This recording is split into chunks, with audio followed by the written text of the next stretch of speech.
নমস্কার বন্ধুরা, আমার ভালো লাগা থেকে বড়দের জন্য রইল প্রণাম ও ছোটদের জন্য রইল অনেক অনেক ভালোবাসা।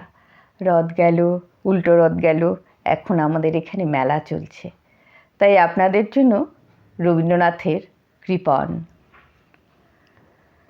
আমি ভিক্ষা করে ফিরতেছিলেম গ্রামের পথে পথে, তুমি তখন চলেছিলে তোমার স্বর্ণরথে। অপূর্ব এক স্বপ্ন সম লাগতেছিল চক্ষে মম। কি বিচিত্র শোভা তোমার, কি বিচিত্র সাজ। আমি মনে ভাবতেছিলেম এ কোন মহারাজ।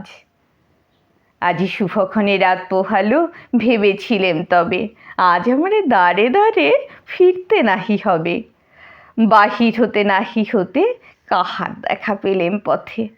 চলিতে রথ ধনধান্য ছড়াবে দুই ধারে, মুঠা মুঠা কুড়িয়ে নেব নেব ফাড়ে ফাড়ে। দেখি সহসা রথ থেমে গেল আমার কাছে এসে।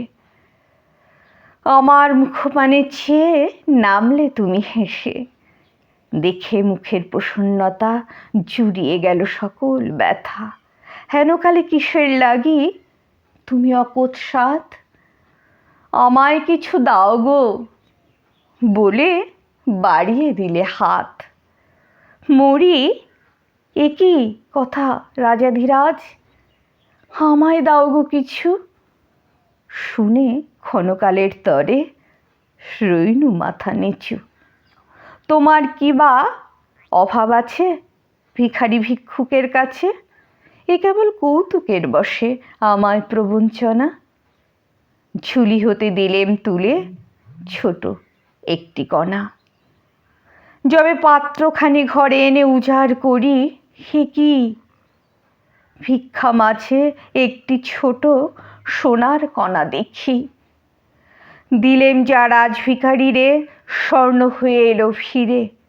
তখন কাঁদি চোখের জলে দুটি নয়ন ভরে।